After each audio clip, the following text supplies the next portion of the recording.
Blood Money episode 44 with Freedom Superstar Scott Lobaido this Wednesday, February 22nd at 6 p.m. Pacific, 9 p.m. Eastern on Americahappens.com. All right, we're on the next episode of Blood Money, and I can't tell you how excited I am to have Scott Lobaido on this show right now. And before I let Scott have his word, I got to tell you a little story. When this whole pandemic thing started, I knew there was fuckery amiss. I knew that I knew the whole thing was a fraud very early on. And what was very lonely at that time was that other people did not know this, and other people looked at you like you're a conspiracy theorist. Now we have people dropping dead left and right. And we know what's going on. These jabs were bad. This lockdown was bad. And what happened in my experience is that very early on, as I went, searching for people that had similar concerns as I did, is I found Scott Lobaido's videos. And I remember the first video, which was Scott on the streets, basically yelling at the camera, asking the viewer, like, what the fuck is wrong with you? How are you letting this tyranny take over our nation? How are you letting the shutdowns happen? And he was irate. And I got to tell you, like, that level of alpha male energy, I hadn't seen for a while. And I think it's, part of their master plan to make sure that the Scott Lobaidos of the world cease to exist, because that's exactly what we need. That made me feel like I had a compadre. That made me feel like others were also seeing through the bullshit.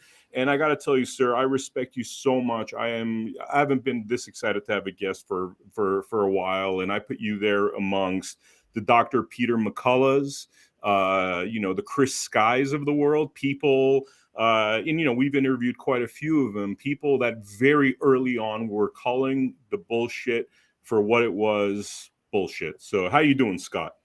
I'm good. Yeah. It's I like to say this right off the bat. I'm not afraid to admit anything. I speak from the truth. In the beginning, I admit that I was afraid in the very beginning when the pandemic started. It was new to us. It was something new. I never got my vaccinations or nothing like that. But it was scary. It was a scary moment because we weren't sure. Nobody was telling us what the fuck was going on, and then after a little while, I remember they were like, because I like my cigarettes and my whiskey. And in the beginning, if you remember, they were like, if you smoke, you're going to be dead. Mm-hmm. And that hit me. I'm like, yeah, no, that's bullshit. I'm not a doctor, but that's bullshit. And it wound up, I had it once in the very, very beginning. I lost my taste for a couple of days, which was the worst thing for me because I'm Italian and I eat good food. I couldn't taste or smell anything. But that was it. But after that, a doctor's never going to tell me smoking and drinking is good for you. Yeah. But in my mind, a germ is not going to come into a clean body. I got nothing but tin cans, cigarette butts, bottle caps in my fucking stomach. Ain't no fucking virus, no bug. Mosquitoes don't even come near me. Honestly, I'll be with my girlfriend camping. She'll be chewed alive, and I'm just sitting there. They don't bother me because they know I'm poison. So what I'm saying is, I think being dirty helps your immune system. It's like, I'm not telling people to smoke and drink, but when you're dirty, when kids play in the dirt and stuff, it's good for their immune system. And now everybody gets so clean. That's when bugs come at you. That's what happened to Michael Jackson. He was too clean with mad, and the shit got him. Yeah. So that's how I think of it. But anyway, in the beginning, it was scary, and then all of a sudden, it just clicks. You're like, all right, this is fucking bullshit now. They're shutting down this business, but across the street, they're not shutting down that business. Yeah. Home Depot's open, the supermarket is open, but my uncle's grandfather's little shop has to close. Yeah. Fuck, this is bad, no good, not happening. Fuck this. Man, you remind me of, I grew up with certain individuals, and you remind me of so many kids I knew growing up. And what's different about you, though, is I think life softened some of those folks. And you don't seem to have lost your edge, man. You stand up for what you believe in. And we're going to get into the art world and all that stuff in a sec, but you dig your feet into the ground. You don't put up with bullshit, No. It's my parents' advice. I'm actually quite a liberal at heart when it comes to a lot of things.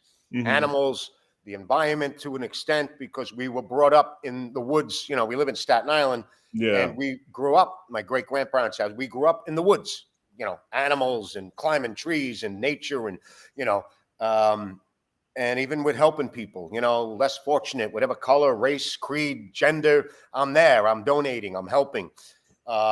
So it was how I am, what it's in a nutshell is my mother's advice was, whatever you do in your heart, whatever you do in your life, as long as you believe it in your heart, and take care of the less fortunate, even if it's a sick squirrel.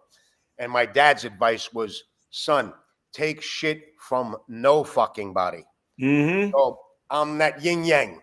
You're full Italian, right? People, a lot of people on the left, they only see the hard ass, I don't take shit from anybody. They know I'm a compassionate giver of nature and people, you know, helping out the homeless and so on. But they will never admit that, because there is no such thing in their mind as a compassionate, conservative patriot. And it scares and pisses them the fuck off. And I love it.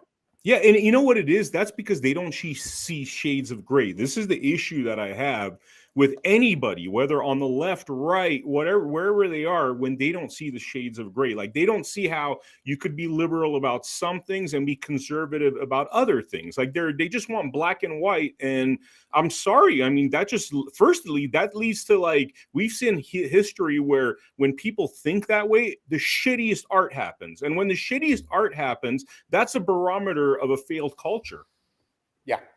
Yeah, it's like, you know, again, they don't want to see that side.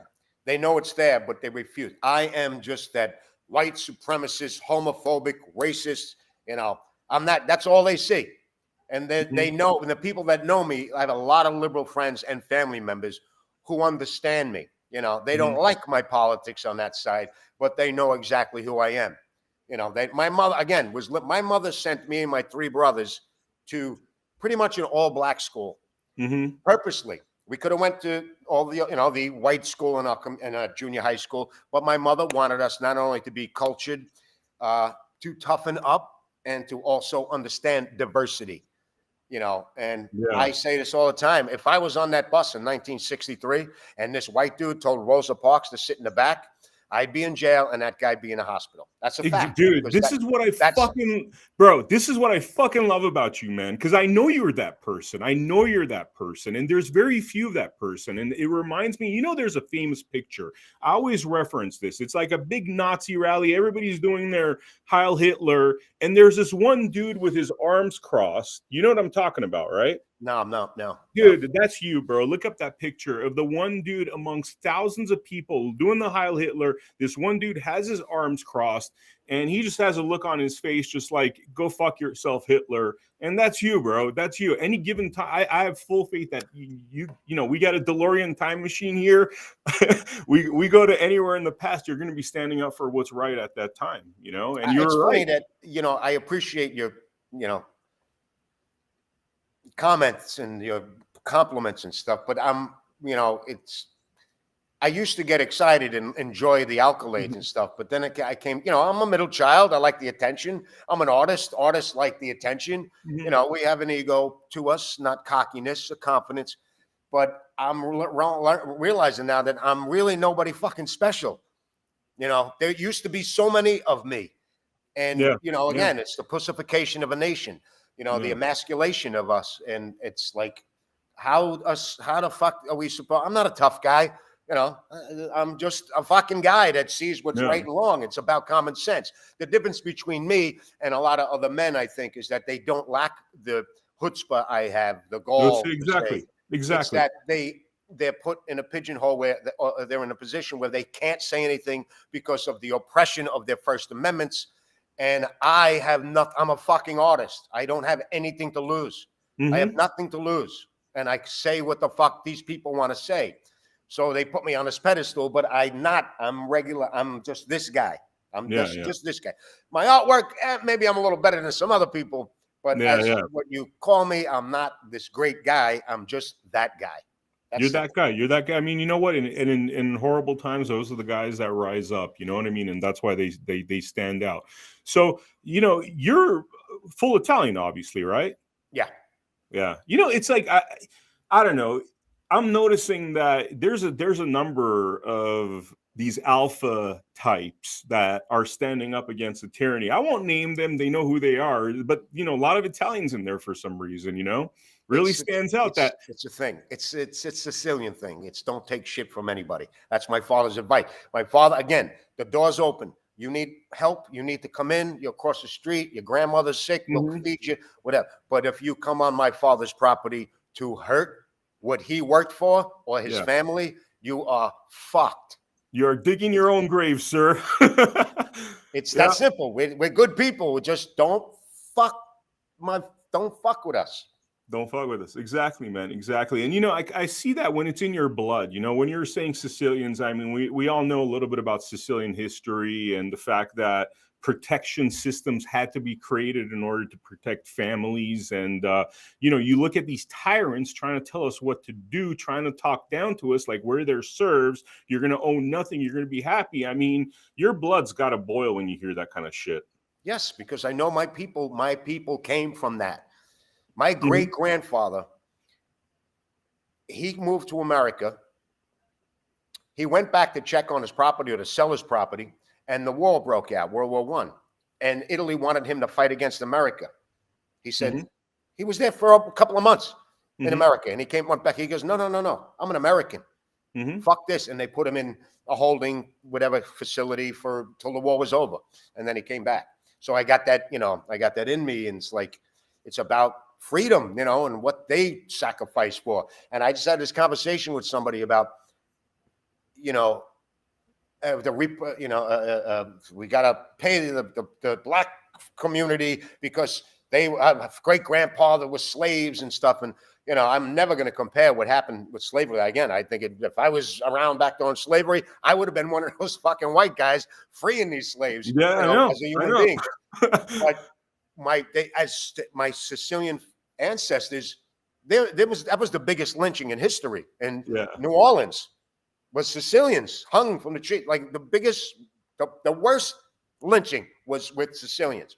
And the moral of my story is like, look, I understand you went through hell, but it's 2023. Your opportunities are tremendous. You know, I had issues, but we got past it. You know, they hide that flag up. No matter how oppressed and humiliated and treated like rat shit they were when they came to America, that fucking flag was hanging up because they knew they would overcome that and just progress. And that's why people make fun of me all the time. It does not bother me. You know, I get that whole greaseball, gangster, mafia, whatever. It doesn't, it rolls off me because I'm not a sensitive fucking pussy. Exactly. We're oversensitive. We become so fucking sensitive. Yeah. Yeah. This is the thing with this myopic viewpoint of history. Yes, it's without a shadow of a doubt that slavery was, you know, on the top 10 levels of greatest evils throughout history, right? We know that. But when you have a myopic point of view about history, just like you were saying, Sicilians were lynched, right? I come from Armenian ancestry. Like just a little bit more than 100 years ago, our 2/3 of our population was disseminated. My grandparents grew up as orphans. You know, we were like how they say that N-word back in the, you know, very racist times. We were that of the Ottoman Empire. They named our last names. We have slave last names based upon, are you a shoemaker? So you know how all the Armenian names have IN or YN at the end of it? They would basically take the name for shoemaker and add an IN or YN to mark you as an Armenian because you were an infidel. You were 2/3 human being. If a Muslim committed crimes against you, raped your daughter, stole them and took them to harems, you had no chance in court. And this happened for hundreds of years. And so that's where I come from. My dad was kidnapped by a terrorist group. That's where I come from. And so when people tell me, okay, I understand your pains, but like, come on, are we getting into this, like, who has the greatest, like, suffering in their history? Exactly. You know? I posted a couple of weeks ago or so about, you know, California, Newsom wants to give, what do you call them? Reparations. Reparations. And I'm like, okay, I got a lot of Irish friends who were treated like shit, kept in cages when they came to New York. And we all want to, like less than 100 years ago. Fuck you, pay me too. Yeah. Stop. Nobody gets paid. I want to stay on the subject. Yeah. Racism, because it's a scary word. Okay. And again, I know who I am, so I could say what the fuck I want, using reality. Mm-hmm. Racism is not it's created by the white liberal. It's pushed into that community. Mm-hmm. Okay, into the black community. We know this. Malcolm X, everybody, if you haven't seen it, Google it. Malcolm X, 1965, I think it was, his speech on the white liberal and how evil they were and infiltrating the black movement. And you saw this with Black Lives, how the white liberal is creating this, whether it's in the media or these progressive groups, they are creating it. Racism is one of our most ugly, historical, important words in this country. Mm-hmm. And it is dissipating. Because they, meaning the left, they use that word like the word the. Every day, I'm a racist because I painted this flag, or because I said I hate the mayor who happens to be black. I don't hate the mayor because he's black. I hate the mayor because he sucks as a fucking mayor. There you go. You go. Racism, they've abused this word. Yeah. They've humiliated this important historical word, and they just create this division. It's because I'm 58. I grew up in the 80s, and we hung out at all the bars. And there was the token black guy, the token Muslim, the token Jew, the token trans guy. And I was the token Guinea. And we all hung out in the bar, and we made fun of each other, and we loved each other. We had a fucking ball. And then this woke ass shit came slamming in and said, no, Scott, I've been hanging out with you for 30 years. You're a racist. You like Trump. You like the flag. It's like, how the fuck? Let me finish. Let me continue. Liberalism is not what my mother's liberalism was, okay? This liberalism today is fascism, as we know, because back in the day, liberals were hippies. They had the beads on, the peace sign. They stunk, long hair, smoked a joint, put a flower in a rifle, loved all sorts of art. Yeah. Liberals today, violent, take down all the art, suppress freedom of speech. It's opposite. And all of these liberals that say, let the illegal immigrants in, let them live somewhere. My mother's door was open. Every Thanksgiving, every holiday, she sent us 3 boys down to the local bar or to the bus stop to pick up a homeless person, a sad old man in a bar to bring to our house. These liberals today, let everybody in. Take them in your fucking house. None of them. You will see none of them. Yep. It's bullshit. Yep, totally, man, totally. I mean, it is division, and having grown up, I mean, in the 80s, 90s, I mean, this stuff was really more like the racism that existed was more on a governmental level, a media level. It wasn't like us hanging out at the bars and stuff. 100%. It was like, okay, like the government puts like 3 strike laws. So like black dudes that are selling marijuana go to jail for 20 years. And now we're like massive businesses, conglomerates, marijuana businesses, right? While there's still, by the way, black people that are under these 3 strike laws in jail still, right? Sadly and wrongly so. Yep. Yeah. Did they do anything to like clean up the crap that was happening in certain neighborhoods? I mean, did they aggravate that situation? It's like, and then through the movies, it's like, I remember watching movies and being like, these are like flat out like racist things that they're putting forth through Hollywood. And this is the thing that you kind of see, like when they want you to hate Muslims, they put out that kind of movie. When they want you to hate like white people because of wokeism, they put out that kind of movie. When they want you to be racist towards black people, they put out that kind of movie, and I don't know, it's like, it's sad because it's deep. We could go deep in it, but I just look at the generic aspect. I am not a scholar. I am not a well-educated man. I've traveled this country 3 times over in the last 20 years, in one sitting, 10 months at a time, in my truck, living off the land, living with people, eating with people, every walk of life, painting my flags and learning. I don't think there's anybody that knows the people of this country more than me and some of the basic social issues. And it saddens me that it turned, and one group turned this, the left, the radical progressive left, turned this into a fucking race war, a bigoted war, a separation of classes, when it was, I mean, of course we had our shit. Listen, You said it earlier about your heritage and what happened to your people and my people and this. Humanity. It is the nature of humanity. There will always be racists, homophobes, bigots. Always. That is the nature of our species. But it is not systemic. And to see people in the media continuously say it's systemic and we're all racist. I paint the flag, I'm a racist. It's a racist image. I voted for Trump. Trump's a racist. No proof. That means I'm a racist. And so on. And it's black and heartbreaking. white thinking. Yeah. By the way, one thing I wanted to mention, you had mentioned this idea of friends turning against you that you've known for 30 years. Same thing. You know, friend because of, I don't know, this woke culture, who I've known, we've all had literally the exact same opportunities. You could almost like, you know, point for point, be like, you guys did equally well doing what you do. Woke culture, all of a sudden, anybody that votes for Trump is crazy. So let's talk about your art, Scott. For that, I think we should roll this 3-minute long video, which I think will bring up the viewer up to speed as far as your journeys and what got you to this point that you do what you do. 11-month-old girl shot in the face because of woke, criminal-loving district attorneys. Come on, murderer. This is a street performance. Seems like all the artist activists are on the left. Except for Scott Lobaido. I do not conform to the elitist isms of the art clubs, and they have left me like a redheaded stepchild. This is my medium in which I shall create, and this is my canvas, the front of the Brooklyn Museum. The first most important thing in school or anywhere else is the Pledge of Allegiance. This is not a pro-war protest. This has to do with the increasing level of anti-Americanism. Now lock them up. They don't keep the criminals in jail. They're not gonna keep you in jail. This line is to show respect and honor to those who died, got shot in the fucking head, protecting us. You try to take that fucking blue line down. I'll paint it till the day I die. When the towers came down, there was absolutely no doubt that feeling, it was gonna change my life.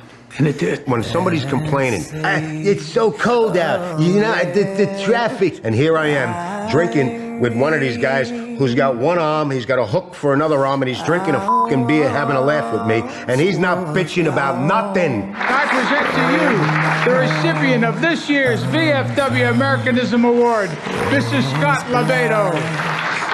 That's it. I'm gonna paint a flag on a rooftop in every state near a military base. As a veteran, we all fought for that flag in World War II. And today, we want to see it flying.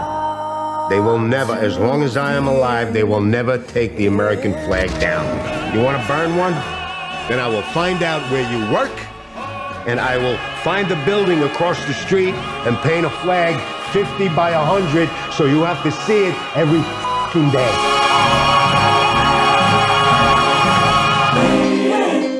A pro-Trump sign on the front lawn of a Staten Island home was burned to the ground. The hate I get is astronomical. If everybody liked me, I'd be doing something wrong. My mother's advice, whatever you do with your life, as long as you believe it in your heart, and always take care of those less fortunate. My father's advice was, son, take from nobody. This is about control and division. We must unite. We must take a stand. Are you ready? Live, ride, live. God didn't give me a gun and a bayonet. He gave me paint and brush, and I will fight to the f***ing death for this country. Get on up, get on up, get on up, ride, live. So Scott, I mean, you were going into the art world with these expectations that kind of didn't turn out to be true. Tell us about that journey, and give us a little timeline as far as what got you here. Yeah, it's every artist's dream is to find their calling, and most of us it takes forever. Sometimes it takes to the end of your life, and then you find it. George O'Keeffe found hers. That great artist, George O'Keeffe, found hers. She was in her 70s. And you never think that it's coming when you're that young. And this was back I've been an artist my whole life. So back in the 90s, I went to go find myself in the big city of Manhattan, New York City. It's the center of the universe. If you can make it there, blah, blah, blah. This is the center of the art world. And I went in, and this is back in the early 90s, and I saw, it just broke my heart. Again, people that don't know Staten Island is one of the 5 boroughs of New York City, the biggest liberal city, one of them in the country. But Staten Island is like any other little town in Wyoming, West Virginia. It's working people. It's cops, firemen, sanitation, EMTs. You know, it's these working people, veterans, military. So it's such an outsider of Staten Island. The city always abuses the hell out of us because we are these uneducated, primitive ogres, as they like to call us. But that's how I learned my heart and my patriotism and my love for the country. And I saw these creative people just desecrating the flag, and just America is an oppressive nation, and you know, it's a jingoist symbol, and it's like, you know, and I'm like, holy fuck. I'm like, we creative people have more rights than anybody. We get to test the boundaries of the First Amendment more than any fucking body because of that flag and the blood sacrificed for me, so I could be a crazy fucking nutball who wants to paint and say whatever I want. And I would think every artist would be sucking ass of this milk and honey that they have. And and here they are. And it just blew my mind that they said, this is fucking ridiculous. They're biting the hand that feeds them. And we should be more patriotic than anybody else in the country because we get that fucking gift. You saw this, by the way. I'm not going there. In the 90s? This was 90s time or 90s? This was the early 90s. I'm just trying to get a time, or early 90s. Wow. Early so 90s. Early on, you're seeing kind of essentially. And that's where I saw, you know, that's where my calling. I said, wait a minute. I'm going to paint this flag. I'm going to bring this flag back to life. I'm going to promote and celebrate America, the men and women underneath it who created this. And the greatest work of art in my eyes is the Star Spangled Banner. I've been to the Louvre, Dans Paris. I flirted face to face with Mona Lisa. You know, these are the masters you learn about. I saw the Sistine Chapel, I gazed in awe. I touched the statue of David when I was in Florence. And I touched the brushstrokes of a Van Gogh at the MoMA years ago when they didn't have the thing over it. But the greatest work of art to me is the Star Spangled Banner. It is a work of art. We don't see it as a work of art, as a creation for one of the greatest concepts, in the history of civilization, America, freedom. You know, the French flag is beautiful. The German flag is beautiful. The Japanese flag is beautiful. But those flags represent those individuals. They represent the Chinese and America is the only flag that represents every motherfucker across every corner of this beautiful sphere in the sky. It's every ethnicity, every organic culture this flag represents. So when I get criticized that, you know, you're saluting and you're promoting a jingoistic, nationalistic Nazi symbol, fuck you. There ain't nothing like this flag. Nothing. So I celebrate it. I'm not a genius. I'm not a great master. My job, my calling was to use my gift to celebrate and promote the greatest place on earth. And the greatest symbol of that place on earth, our American flag. I mean, this is the shades of gray they don't see. I mean, because look, has the United States done things that are questionable, 100%, immoral? 100%, right? 100%. We all know about it. And frankly, if you watch Blood Money, I mean, we talk about it all the time, right? All the time, because part of our passion for this nation, for this flag, is making sure that the corruption and bullshit is gone. So the true purpose of the Constitution, which is being violated, I mean, raped on a daily basis across our courts, across every faction of our government, like, well, that's what we're fighting for. That's what our passion for the flag means, right? And so there's no shades of gray. They don't get it. Like, I mean, it's so black and white to them. You know, I do put a lot of blame on, I give tough love. I put a lot of blame on us, Mm-hmm. who, you know, again, I not only in the 90s did I find my creative calling to do this stuff, but I also noticed that's where I noticed political correctness and wokeism and cancel culture popping up its ugly head, the little teeth on this thing. Mm-hmm. And that's when I started. And if you saw that trailer for my documentary, the documentary is about that.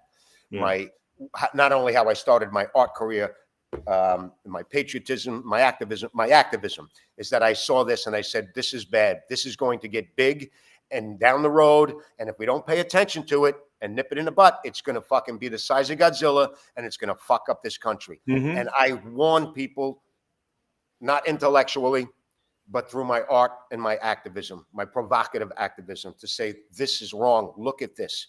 Why are you getting arrested, Scott? Because I'm bringing attention to this travesty that the Pledge of Allegiance is not being said in a public school, which it is a law. It's a mandate. But yet some liberal fucking woke asshole compared it to the teachings of Taliban. 2 months after 9/11, I got to go up there and do something about it. So that's also my journey, was to kind of warn people, you know, not being a prophet, but just something that I saw, you know, as I guess as an artist and a patriot. And here we are back to blaming us because we let it fucking happen. We let it happen. We watched it happen. And people just pushed it aside and said, Scott, you're just a conspiracy nutball trying to get on the front page. We're getting handcuffs. And now people are like, sorry, I didn't listen to you. But I'm on board now. But I'm on board now. Yeah. Late to the game, but they're still in the game, so we still have time. Yeah. But I give tough love. I do. Yeah. I mean, people don't understand that this has been, you know, woke people are so blind to the fact that I know at the end of the day, they're trying to do the right thing. But what they don't understand is that the right thing has been fought like for years now, for decades, you know, and they got it all wrong because they don't even have the history right. They think, oh, we just discovered there's racial issues and past generations never thought about that. I mean, I kind of see that, yes, some of these people might have positive intentions, but their agenda is based upon complete ignorance to what's come before them, you know? And, you know, it kind of, I knew a lot of people that were warning me about this stuff a long time ago. And it's funny how those people were called crazy conspiracy theorists. And what they were saying all along in the 80s, 90s really, I mean, has come to fruition today. I mean, we're pretty much at the cusp of losing all our freedoms. End of the story. It's sad that I kind of feel good that I was finally right. You know, I mean, I made major sacrifices financially as an artist because I saw something that was bigger and it was in my fucking heart. You know, you know how easy it is to just succumb to the isms of the art world, the hypocritical bullshit fucking art world, and become the rich, famous artist. I had that opportunity. And by the way, that you could say about everything. You could say that about journalism. You could say about the legal world. Most people take the path of least resistance, even when they're faced with tyranny and corruption. That's going to be on my tombstone. Easy is for pussies. There you go. It's and it's like, you know, and people ask me like, well, how do we fix it? How do we fix it? I think that the left has to finally realize, the woke left has to finally realize, and I know I'm seeing some of them realize it and coming out of the closet and saying, I fucked up. And it's nice and it really feels good is what I'm saying. It's sad that I have to have this good feeling because I don't want us to be in this position. But, you know, making that 30-year sacrifice and being locked up and being beaten up and having my property destroyed, you know, it's a good feeling that, hey, fuck you, I was right. But again, back to it's you know, how do we fix it? There's only one way to fix it, and that is that the radical woke left has to pull their reins back. They have to. That's it, because they took it to the moon. You know, I always say that we're you know, excuse me, it's a balance. You know, in the 70s, 60s, 70s, we were very liberal, but you could always see my hand here. You could see the other hand. And in the 80s, we got a little more conservative, and that's how it rolls. And we go here. But the fucking radicals took it to the fucking stratosphere. And they finally woke up that sleeping giant. You know, everybody uses that, but they woke up middle America. And I told you, I've been through every state many times. I know these people. These people don't want to be bothered. They don't care who you're sleeping with, but you're putting A 8 foot burly fucking hairy dude can go take a piss in the bathroom that the coal miner's daughter 6-year-old daughter goes to take a piss in. Not fucking happening. Not fucking happening anymore. And so on and so on. So it's gonna get ugly if they don't pull those fucking reins back, because middle America is not going back to fucking sleep. They are on an endless flow of fucking Ambien. Trust me. So tell me, let's talk about future prediction. Let's do a little future prediction here. Choose our adventure, right? Give me a couple of options of what happens, worst case scenario, best case scenario, and what's realistic ultimately. I'm always the optimist. Because I truly feel optimistic, and especially at this point, as bad as it is, and I got to slap some of my friends around. Don't give me this shit. It's over. Wake the fuck up and start doing something. I know your kids go to that fucking school that they're teaching fucking drag queens. God bless the drag queens. I've been to drag queen shows. Adult fucking entertainment. Yeah, not my cup of tea, but entertainment. It's adult entertainment. Yeah. But when these drag queens are teaching you, or your teacher is teaching your 6-year-old kid about sex, when you would slit a fucking hobo's throat, if a hobo came on the subway and walked up to your kid while you were there and started teaching him about sex, you'd slit his throat. But yet you won't get your ass in front of the fucking Board of Education when they have a fucking meeting and say anything. So fuck you. Yeah. Tough love again. Yeah. Exactly. Exactly. But I'm worried about, again, the fucking weakness, this beta bullshit that China is laughing the fuck out of us because they want to take us over. And Russia they're a little more behind, but it's just, that's what I'm afraid of.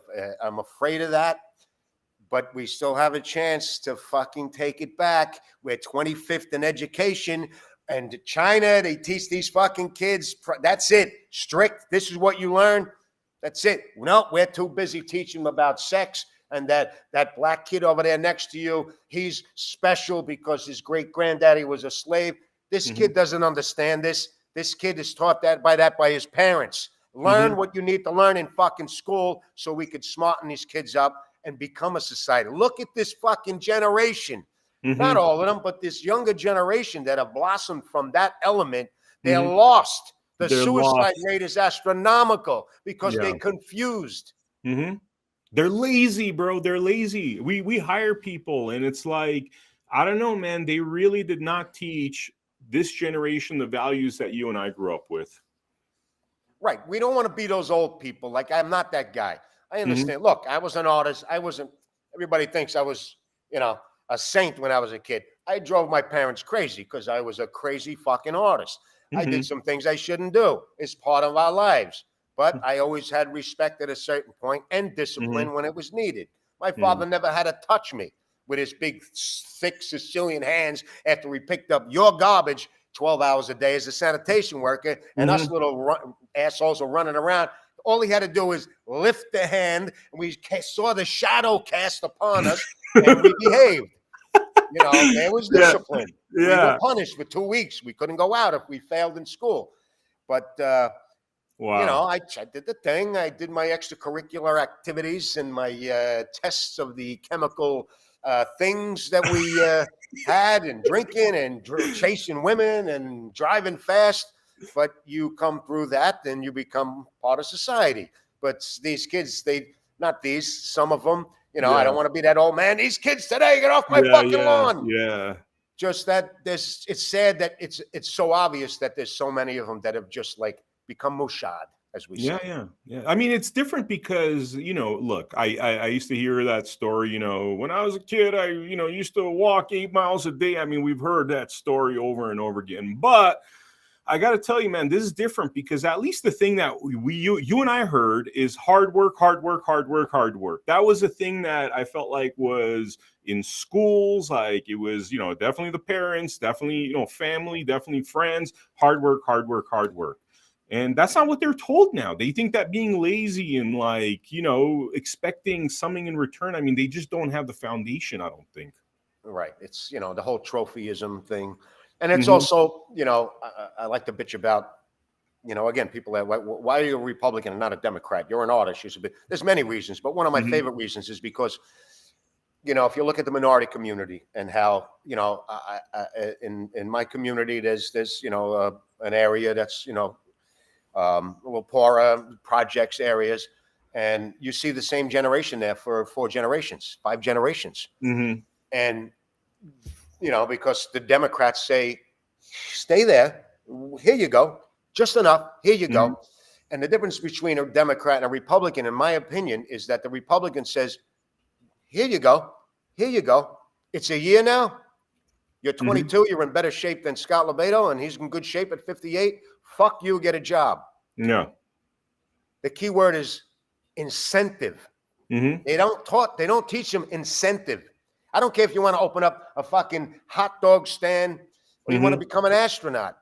To just do something for yourself, to have some kind of integrity, incentive, to work for something.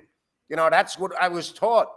You know, and again, people say, well, you're an artist. You lived a life of right. I busted my ass. I did every job you can have, making pizza. Italian in Staten Island. I had to do 2 years mandatory of concrete work. You know, Wow. Best work of my life. But then I decided this is what I'm doing. You know, tough struggle, whatever. I struggle, but there's no incentive. You know, whether it's from the families, you know, that are a little looser. Again, being liberal. You know, my mother was like, do what you want. My father was like, and it was a perfect balance. You know, lacking that in families. You know, but incentive, and that's the number one reason. It's like, you got it. We are here to help you. Even across, you know, as an American, we are here to help you. You want to come here, you come the way everybody comes. We'll help you get on your way. We're good people. But that's it. After fucking a year, 2 years, unless you're, you know, invalid or, you know, mentally challenged, obviously. But you're a fit, fuck you. Yeah. And then you turn around and bitch like these immigrants, these illegal immigrants did when they put them up in a 4-star hotel in Manhattan. They didn't like the fucking food. They didn't like that they were moving to another cool place. They were rioting. They destroyed the fucking hotel. Wow. Fuck you. Yeah. Yeah. Wow. Wow. Scott, brother, Scott, it's such a great pleasure to have you on this show. Is there anything you want to talk about, rant about in closing? Is there something you want to tell the viewers? I mean, the mic is yours. Whatever message you have for the folks out there. First of all, my documentary, that trailer you saw, that'll be out. It's right now in the hands of a distributor because, you know, Hollywood ain't going to touch a conservative artist movie, but it is really spectacular. It's full of a lot of energy, and it's a battle cry movie. You know, yeah, it's about me, but it's not about me. It's me being the representative to teach you and like why we should be fighting. You know, you don't have to get violent. You don't have to throw paint, or you don't have to paint giant flags like I do, but there's so much that you can do to not be afraid. People stop being afraid of what people are going to call you. That's a number one issue I see a lot. I don't want to be called a racist. Well, you're not a racist. Well, I don't want to call a homophobe. You're not. This is what they do. And fear not what they call you, especially when you're not that. So people got to get over that. So the movie will be out in hopefully the summertime. It's in the hands of a distributor, but you got to see it. We'll let you know. You'll know. Believe me, I'll let you know. But one more thing is my post today, my rant today was in regards to infighting amongst us conservatives and Republicans, and how I've watched the last couple of elections and how these newbies that come in, which is great to have younger people come into our Republican conservative value ideology. But it's like you can't watch 1-2 football games and think you know everything about the sport. It takes years to understand, especially this game. So when I see young folks saying, oh, I don't like you, Scott or Joe, because even though you're a fellow Republican, because you didn't pick the same guy in the primary as I did. That is disgusting. It's embarrassing. Once that primary ends, we go back up that person. That's what pisses me off lately. So play the game. Look, I'm not always right, even though I'm 30 years seasoned in this game. I'm not always right. I'm not, you know, I don't know everything, but you got to stop that bullshit. Come on board, but play the game. We're all in this together, because if we get fighting, then we're going to fucking lose. We're going to fucking lose. Yep. And one thing I just wanted to say, just like, you know, taking off from what you were saying about people not being scared out there, I got to tell you, I was frankly, in the closet about my beliefs for a really long time. And I'm talking about, I started realizing stuff in the early 2000s, not as early as you. And I would kind of have this dual life where I was working in mainstream media, but at the same time doing a lot of things like going to, marches, rallies, and really being in the know as far as what the authoritarianism that was coming in. And I got to tell you, once I actually had the courage to go out there and start talking about this stuff, well, firstly, let me tell you, I've been called a right-wing extremist. I've been called a cyber bully for using my freedom of speech and actually making documentaries and a lot of other things. But I've also met some of the most amazing people that have enriched my life in ways that my life was never enriched before. Because people like you, for example, people like the people I work with on a day, the people that produce this, I wouldn't have met those people. And we're all getting called the same names, by the way. So eventually what happens is all the people being called these names that are based on BS all kind of become friends. And there is truly powerful relationships and enriching relationships, the likes of which I've never felt before. And I'm thankful for that. So that's a silver lining in terms of having the courage. You feel it. You feel it, brother. Call it the patriotic fever. It is a fever. It is a disease that once you get it, there is no fucking cure for it. There is no vaccine, and it is beautiful. It is the most, I love it. And no matter what comes at me, I will never take a vaccine if they invented one to cure my patriotic fever. Exactly, brother. Exactly. Brother, much love to you. Seriously, this was a really awesome experience. I mean, we are so happy that we got you on this show. Thank you for taking the time, and we'd love to, do follow-ups in the future and kind of check in with you. Yeah, I'll get back on again. We had a little technical again. I could paint the Sistine Chapel on the head of a pin, but ask me to plug in a computer. It's not happening. It's not happening. Yeah, we were supposed to. You go to my website, you can see a lot of my stuff, scottlobaido.com. You can see the trailer for the movie and a bunch of other cool stuff. Keep in touch, contact me, say hello, and follow me on Instagram. I rant every fucking day after you watch this show. Definitely. We'll have all your information below in the descriptions. And thank you so much, brother. This was really awesome. And we will hopefully catch up with you real soon. 100%, brother. Awesome. And for the viewer, check out americahappens.com, where our episodes are posted on a daily basis. We look forward to seeing you on the next episode of Blood Money.